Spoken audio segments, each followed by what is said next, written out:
One of the problems with recruiting for investment banking is not the knowledge or skills you acquire, but the access to talk with real investment bankers to put your best foot forward.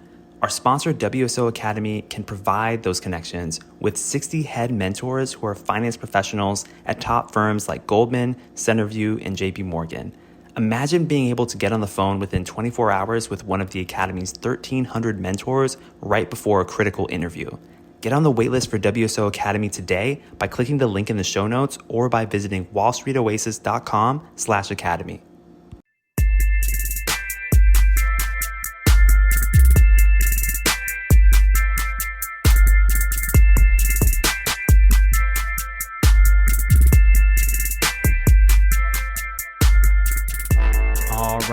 All right. Welcome to Investment Banking Insights. This is the only show dedicated to helping you learn both the technical and non-technical aspects of the investment banking process. Hello, my name is Alex Mason, and I am your host. Thank you so much for joining me as we explore the nuances, the fundamentals, the idiosyncrasies, everything related to investment banking. And I am dedicated to uncovering these concepts and bringing them to you here. So thank you so much for joining me, spending your valuable time and attention to learn with me.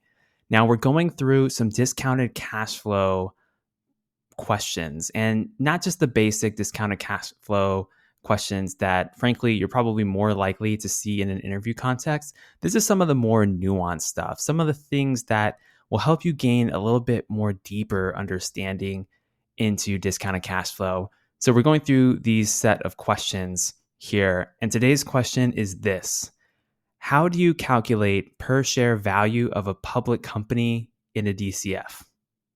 How do you calculate per share value of a public company in a DCF?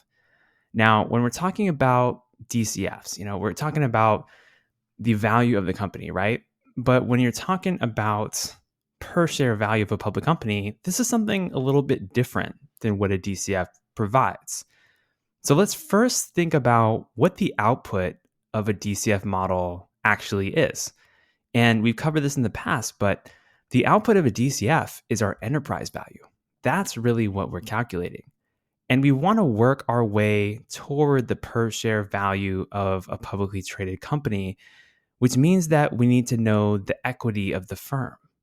So how do we get to equity value from enterprise value? It's kind of like a question disguised within a question.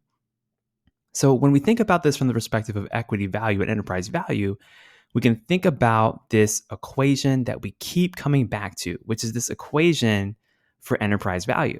And you probably know this very well by heart by now, but just to repeat it, enterprise value equals your equity value plus your debt plus your non-preferred stock, plus your non-controlling interest, minus your cash. That's the equation for enterprise value. And of course, you can rearrange it in different ways. And there's little idiosyncrasies that we've covered in the past with regards to including even more variables into the enterprise value calculation. But fundamentally, that's what we're looking at. Now, knowing this equation, we can rearrange the formula to solve for the equity value. So just moving things around gives you a new equation, which is equity value equals enterprise value minus debt minus non-preferred stock minus non-controlling interest plus cash. So we're basically taking the enterprise value, because now that's a known quantity because we solved for it in our DCF, right? So our DCF gives us the enterprise value. And then we have all these other components within the formula as well. And so we can solve for equity value. So that's the simple answer. The simple answer here is to then take your equity value and divide it by the shares outstanding in order to get the per share value of the company. And then voila, you're done. But here's the thing.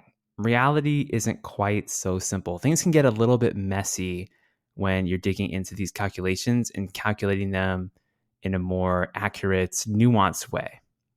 And the way that I'm saying this is you can estimate shares outstanding, but the truth is that the number of shares that you use to divide your equity value by to get the per share value that number of shares depends on the dilution of various instruments. For example, options, or there could be warrants, or there could be convertible securities that are in the mix. And the dilution of these instruments depends on the share price itself. And you know this from some earlier episodes that we talked about. For example, whether or not a stock option is exercised, it depends on its share price, right?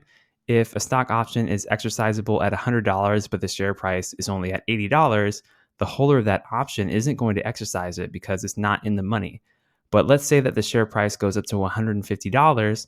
Well, now the stock option is in the money, and we could assume that they're going to be exercised, which in turn values the um, basically puts the option back in play. And then we have to account for that in our equity value calculation. And it also affects the number of shares outstanding, right? Now that the option has been exercised. So you kind of get this circular reference kind of situation. So, how do you get around this? Well, the way that you get around this is you do iterative calculations in Excel. You can basically input a variable with a set share price or a set number of shares outstanding.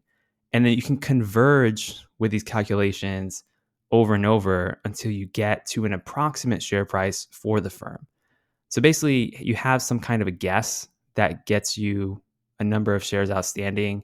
You then recalculate your dilutive effects and then keep going from there.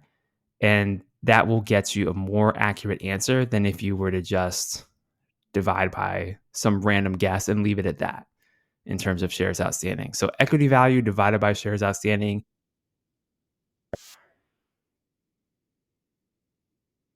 denominator that you want to iterate on because those are influenced by your dilutive securities.